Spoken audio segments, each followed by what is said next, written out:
xibaar yu wér te wóor ca tàng-tàng ba abonnez-vous pour ngeen di mën di jot suñuy vidéo. jërë ngeen jëf ci ànd ji ak ñun ci chaîne bi di Buzz 221 HD dañu koy commencé ci Diomaye Faye mu woote ci ab mobilisation nationale ngir lu ñeel mbirum cancer bi yaa nga xam ni mooy daal jigéen ñi ci seen ween mooy cancer du sein moom mii nag ngi lancé officiellement ab campagne octobre rose moom président de la république Bassirou Diomaye Diakhar Faye mi ngi invité mercredi bi sénégalais yi ngir nag ñu daal di daje ak jàppale jigéen ñi ci message boo xam ne daf ko publier nag jëmale ko ci wàllum cancer bi nga xam ni mooy daal weenu jigéen ñi moom mii di ñuy turé mi nag daal mi ngi wax famille yi ak communauté yëpp nag daal di impliqué bu baax a baax ci boobu leen mbir fexe nag ñuy teel a def ay diagnostic maanaam daal di xool bu baax a baax ndax mbir moomee laalu ci kenn wala laal na ci kenn maanaam kon di teel a def li ñuy wax dépistage mu tudde ko nag dépistage précoce ngir nag daal di sauver ay dundu doomu aadama yu bëree bëri loolu nag daal kon moom mu jàpp ne ab xeex la boo xam ne dañ ko war a am ngir nag daal société bi ñu fexe ba mën a xeex lu jëm ci mbirum cancer waaye tamit jàppale bu baax a baax jigéen ñi Sonko moom lii mi nga xam ne nag daal ay résultats yu gaaw lool bëgg nañ koo am ci ab méthode bu bees boo xam ne dañ ko gouverner moom le premier ministre Ousmane Sonko daan nay profité ci conseil des ministres bi ñu doon amal mercredi 1er octobre 2025 ngir dévoiler ab feuille de route boo xam ne nag daal dafay nekk feuille de route bu ambitieuse waaye nag boo xam ne daal bu réaliste lay doon daal koy teg ci ñetti piliers muy soit des projets catalyseur financement innovant daal di am na suivi boo xam ne bu rigoureux lay doon waaye tamit mu daal di am stratégie boo xam ne dañ koo def ngir imprimer une nouvelle cadence à l'action publique ñoom nag daal ñu daal di koy miser ci li nga xam ne moo di initiative yi nga xam ne nag daal cherul lool waaye tamit dina nekk loo xam ne impact bu fort lay am Sonko mi ngi prôné bu baax a baax exploitation des ressources locales ak recours à des partenariats stratégiques ak sax usage des financements participatifs et entend aussi instaurer un mécanisme de contrôle en temps réel génn nag daal sax conseil des ministres nag daal di mën a am ba plateforme boo xam ni plateforme de résolution rapide lay doon daal di mën a traduire bu baax a baax mbir yi nga xam ne daal mooy nekk ab volonté boo xam ne gouvernement bi daal na koy am mu nekk nag lu efficace waaye tamit ñu daal di tourner dem ci ab résultat boo xam ne bu concret lay doon ngir nag population bi crise socio-économique PDS daal nay nag sonné l'alerte moom mii nag daal di proposer ab plan de redressement Parti démocratique sénégalais PDS daan nay tiré la sonnette d'alarme 1er octobre 2025 ci lim jàpp nag daal ab crise multidimensionnelle la loolu daal di daal bu baax a baax Sénégal ci ab point de presse boo xam ne daan nañ ko organiser parti bii di PDS nag daan nañ dénoncé bu baax a baax lu jëm ci wàllu fiscalité bi mu jàpp nag daal ab fiscalité la boo xam ne jaarul yoon waaye tamit ab session boo xam ni ni ñu koy yoree doyul waaye nam ci mbirum inondation yi daal mu jàpp ni kon session bi ni ñu koy yoree doyul waaye tamit ci économie bi nga xam ne dafa nekk en perte de crédibilité après dégradation yi nga xam ni note bu Sénégal daan na koy dégradé ci lu jëm ci nag sunu note souveraine boobee par Moody's et Standard et Poor's ba tey ñoom ñi nag daal ñu ngi réclame bu baax a baax ngir ñu créer ab fonds spécial contre les inondations ak ab plan de structuré prévention un audit des fonds à mobiliser depuis 2009 ba tey PDS nag daal nañ fi bu baax a baax incohérence yi nga xam ne nag daal jàpp nañ ne ay incohérence politique la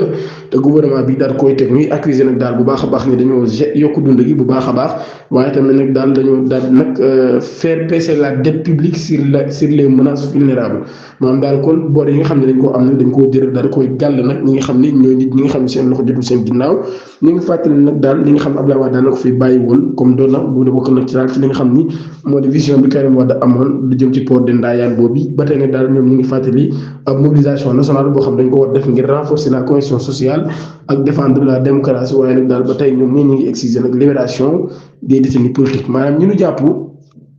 ñu jàppee ne ay détenus politiques ñoom PDS ñu ngi sàkku bu baax a baax ñu daal leen bàyyi waaye tamit nag daal ba tey ñoom ñii PDS ñu ngi sàkku nag bu baax a baax kon réew mi ñu daal di justice ci li nga xam ni moo di wàllum yoon 95 sessionnaires sénégalais daan leen di envoyé ca Espagne ngir nag ab programme de migration circulaire en plein essor ab groupe de 95 travailleurs yoo xam ne daal téeméeri nit yu manqué juróom day sénégalais fukki jigéen ak ñaar daal ci bokk ñoom lañ yóbbu nag ñu daal di jógee Dakar mercredi bi ci guddi dem ca Espagne war faa liggéey ci ab programme de migration circulaire boo xam ne ab dispositif la bu ñu am daal di relancer ci mars 2025 ngir tijji nag ab expérience professionnelle de 9 mois maanaam kon juróom-ñeenti weer lañ fa war a def ñoom ñi day ouvrier agricole ñoom ñi nag daal bala ñu ñibbi Sénégal secrétaire d'état bi sénégalais bi di Amadou Chérif Diop daal na leen nag yóbbu ca aéroport ginnaaw ba nag daal mu daal di nag incité bu baax a baax ci seen voyage boobee nga xam ne lu temporaire la mu bëgg nag daal bu loolu jeexee ñoom ñëpp ñu daal di ñibbisiwaat ba tey Maître Diouf moom mi nag daal mi ngi wax nag rigueur bi nga xam ne am nañ ko ci ñoo ñi nga xam daal na leen di sélectionné waaye bilan bu mu jàpp ne bu positif la mu jàpp ne loolu yi nag daal mbir mu am solo la waaye mi ngi leen encouragé bu baax a baax ci buñ paree ñu ñibbisi bëgg na daal balaa yàgg ñu mën a yóbbu lu toll ci juróomi téeméeri sénégalais waaye sax bëgg na ñu dem ba tolloog Maroc mi nga xam ne mi ngi yóbbu 15 000 travailleurs agricoles loolu yi bokk na ci li nga xam ne ay yéenam la fièvre de la vallée de Rift UGB di université Gaston Berger de Saint-Louis daan nañ nag tëjandi ay portam wala boog daan nañ ñuy toxal date bi ñu ko waroon a tëjji ngir nag ak mesure de précaution université Gaston Berger de Saint-Louis daan nañ annoncé nag daal dina reporté wala dina dàqandi tëjji école am bi nga xam ne waroon nañ ko amal le 1er octobre yóbbu ko ba le 9 octobre 2025 daal décision boo xam ne conseil académique bi ñoo ko jël ngir prévenir nag ci répp risque boo xam ne nag nar naa indi li nga xam ne moo di boobule feebar bu bees ci école bi mu nekk nag fièvre de la vallée de Rift ñu daal déclaré ko ci région boobee 25 septembre UGB nag daal dina nay am ab délai kon boo xam ni daan na koy yokk ngir mën a renforcer boobu lépp dispositif ba tey ci direction régionale de la santé 44 daan nañ koy am woon juróom-ñett nit ñu ñàkk seen bakkan waaye tamit loolu nekk mbir boo xam ne kon daan nañ wax jamono ji kon moo tax UGB daal tëjandi ay portam ngir nag daal di mën a indi saafara ci boobu la mbir wala daal di mën a jël ay précautions ba xale yi mën a jànguwaat scandale en ligne Gaynde Macky arrêté et après une vidéo choc contre Pastef mbir mi nga xam ne moo si koy toile bi nag daal muy Gaynde Macky mi nga xam ni am militant bu APR la moom mii di wéy tur Demboj ñu koy wax Gaynde Macky moom mii nag daal nañ koy arrêté mercredi ba la division spéciale de cybersécurité moom mii nag daal na jigulu ci ak saaga boo xam daal na koy def daal na koy jaarale nag ci réseau social am di TikTok loolu nag daal na koy def ginnaaw bu nga xamee ni daal nay divisé ab vidéo boo xam ne daf doon dal ci kaw bu baax a baax ñu bokk Pastef ak seen leader bii di Ousmane Sonko procureur de la République nag moom moo daal autosaisir ci boobu lépp dossier daal di jox enquête bi spéciale sur cybersécurité yi entre polémique et indignation l'affaire met en lumière les dérives verbales sur les réseaux sociaux dans un contexte politique déjà électrique loolu yi la soo xibaar bi daal di bind. Division des investigations criminelles DIC daan na explorer ay zone d'ombre ci ab référé boo xam ne Cour des comptes moom moo ko daal di joxe mu daal di ñeel période bu 2019 ba 2024 ci loolu yi nag daal ñu wax daal ni dañ ciy tudd lu toll ci 25 patrons yoo xam ne dañoo jiite ay entreprise ci mbirum 238 milliards yoo xam ne nag daal dañoo jàpp ne ñoom ñi daan nañ koy paajoo loolu nag daal kon daan nañ ci jàpp enquête ngir jàpp ñi nga xam ne ñoom ñoo sàcc yi googu nag xaalis waaye loolu nag daal ay sociétés yu bëri ba daal nañ ciy tudd lu ci mel ni Imoland Motor Landsar Dermont Oil and Gas Corporation ak société bi ñuy wax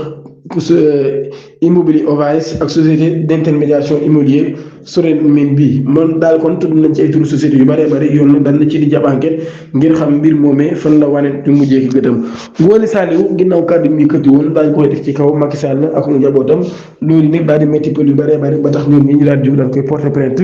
jàpp na ne Ngoné mi rek daal dafa réew kàddu yi mu yëkkati kàddu xeebaate la waaye kàddu bañeel la daal koy jëmale ci seen kaw moom Ngoné nag ginnaaw ba daan na génn daal jéggul waaye ñoom ñi dafa mel ni loolu doyu leen ñu ngi saako ci procureur mu daal di procédure ci boobu leen mbir ndax daal jàpp na ni da indi féewuloo ak boo dante ki xeet jërë ngeen